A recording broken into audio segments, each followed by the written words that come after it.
Hello students, today is Monday and obviously I am not here.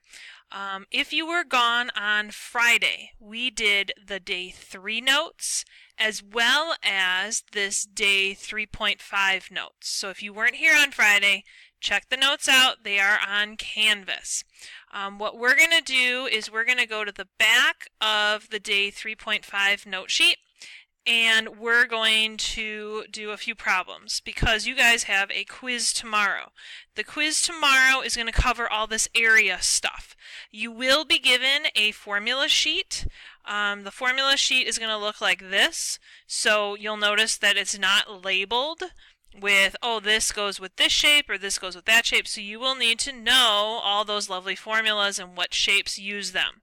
So just a heads up on that. What we're going to do is just practice a few problems, and then the rest of the time you will be working on a review worksheet, which is a really good study guide for the quiz, which is again tomorrow. If you have any major issues with it, obviously go to resource room, or I will be here tomorrow morning. You can come find me in the math office before school. Alright, so let's look at this first problem where it says to find the area. What you'll notice is it is a triangle, so one thing to keep in mind is to make sure you know what formula to use. It's going to be 1/2 times base times height. Now, the base is the solid part of the triangle. This is going to be your base, not the 12. The height is from the top of the triangle straight down to the base. So 20 is not your height. This will be your height here. And we need to figure out what the height is before we can find the area. So if you notice, we have a right triangle here, and so we're going to do Pythagorean Theorem. We're going to do h squared plus 12 squared equals 20 squared. And if you simplify that, I'm going to skip a few steps. You should get h equals 16. So our height is going to be 16. When we find the area, it's going to be 1/2 times the base, 24, times the height of 16.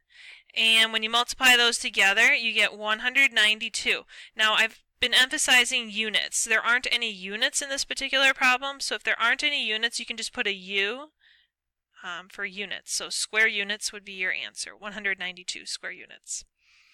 The next problem is a trapezoid, so make sure you know what formula to use. You're doing 1/2 times the height times base 1 plus base 2. All right, the height is going to be the distance between the two bases.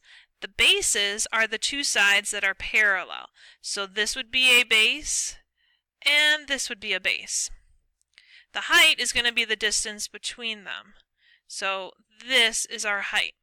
What we're going to do is I'm going to draw in a second height over here. And what will happen is I've created a rectangle here in the middle. If this top part of the rectangle is 62, the bottom part is 62. If you take 80 and subtract 62, you're going to end up with 18. That means that these two pieces have 18 between them. Now these two triangles, they don't look it because I didn't really draw it very well, but they are congruent because notice these two sides are congruent, the heights will be congruent, we got right angles. So these triangles are definitely congruent, which means the 18 is going to get cut in half and we'll have 9 and 9. And then what we're going to do is we're going to focus on just the right triangle, one of them, it doesn't matter which one, and we're going to do Pythagorean Theorem to find the height. So we're going to do h squared plus 9 squared equals 41 squared. All right, and when you skip a few steps, you're going to get the height is going to be 40. So this height is going to be 40 centimeters. Now we can plug everything into the formula for the area. The area is going to be 1/2 times the height of 40 times base 1, 62, plus base 2, 80. Alright, and then you just plug that in your calculator. You will get an area of 2,840 square centimeters. Okay, and so that would be your answer there. Okay. Alright, the hexagon. Alright, we did this on Thursday. You'll notice it says exact, so no decimals are allowed. It is a hexagon. It has 6 sides. So a regular polygon, remember the formula we did was 1/2 times the apothem times p, which is the perimeter. All right, now the perimeter, we can find that right away, because if it's regular, we know all the sides are equal. So the perimeter is just going to be that side, 14, times 6 equal sides. The perimeter is going to end up being 84 feet. So that part's done. It's the apothem that we need to figure out. All right, what we're going to do is I'm going to draw an apothem. Okay, now the apothem goes from the center straight down to the middle of the side. So it's going to cut my 14 into 2 equal pieces of 7 and 7. This is my apothem here. Okay, what I'm going to do is I'm going to create a right triangle. So I'm going to draw in a radius here. All right, and I need to figure out what this angle is here. Okay, what's going to happen is if we were to draw in all of the triangles, all right, not the right triangles, but just connect the center to each of the corners, we would end up with 1, 2, 3, 4, 5, 6 triangles. All right, there's 360 degrees in a circle. If we go all the way around, that's 360 degrees. We're going to divide it by 6 triangles. That means we're going to get 60 degrees for this angle here. And if we were to draw the other triangles, they would have 60 degrees there as well. 60 times 6 is 360. Now, this apothem is coming in and cutting that 60 in half. So this angle is going to be 30 degrees. All right, so essentially what we have is a 30, 60, 90 triangle. All right, I'm going to draw it over here. So I have 30 degrees here. I have 7 here, and then my A is here. All right, now you have to remember 30, 60, 90s for the quiz tomorrow. All right, across from the 30 is A, across from the 60 is A root 3, and across from the 90 is 2A. So if across from the 30 is A, that means that 7 is A. Okay, this side, the apothem side, is A root 3. So that means that our apothem is going to be A 7 root 3. So this is our apothem. All right, and so my A apothem, all right, not like my A over here, gets a little confusing with all the A's. My apothem is 7 root 3. All right, and once you have all of that, now you can do the formula. Area is going to be 1/2 times the apothem, 7 root 3, times the perimeter, 84. And when you multiply that together, don't put the root 3 on your calculator. Just multiply the 84, the 7, and the 1/2 in your calculator. You get 294. And then you just tack on the root 3 at the end. That's what that means to be an exact answer. So no decimals, leave it as a root 3, because otherwise it will be a decimal. And then don't forget your units are square feet. Alright, so that's how that one works. We're going to skip down to the rhombus one. Okay. Alright, so here's the rhombus. Find the area of a rhombus whose perimeter is 136 and the diagonal, one of the diagonals is 60. Alright, so in a rhombus, if you need to draw a picture, you can draw a picture. In a rhombus, we know that all 4 sides are equal. So if my perimeter is 136, I'm going to divide that by 4, and that's going to give me 34 inches for each side. So this is 34, this is 34, etc.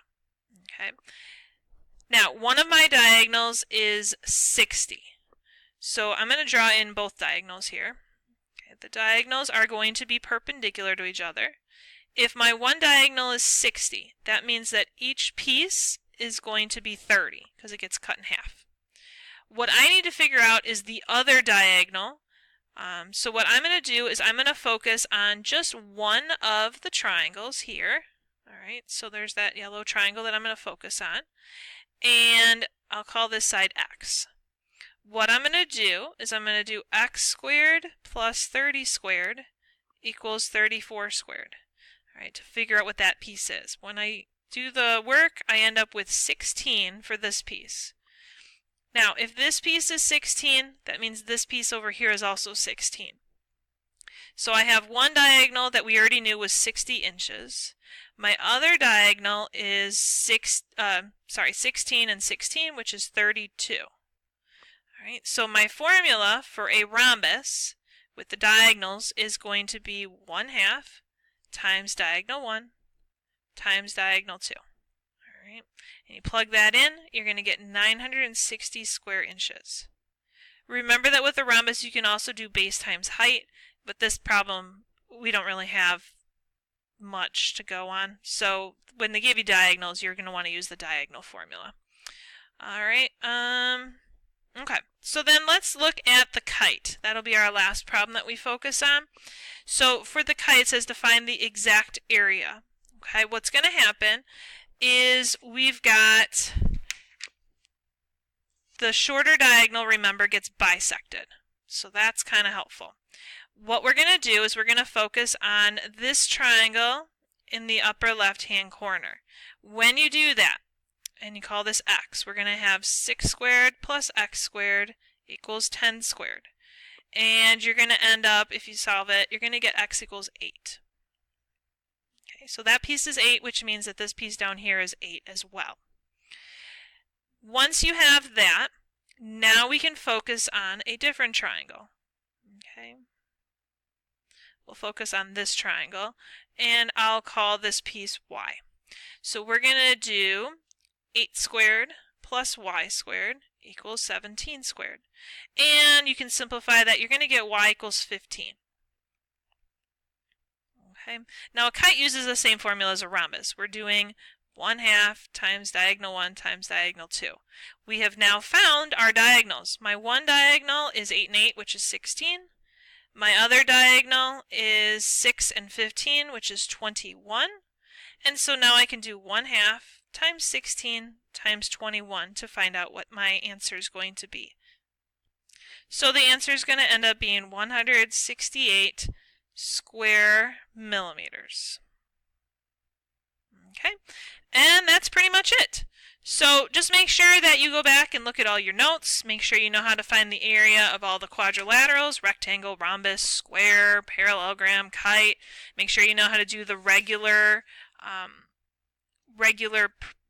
polygons, such as the regular pentagon or the regular hexagon, and being able to use special rights or SOHCAHTOA to help you find the missing sides. And then don't forget like the shaded area stuff that we also did on Friday. All right, so all of that kind of stuff is going to be on the quiz. You will be given a review worksheet from the sub, and you're all set. All right, good luck studying. I'll see you tomorrow.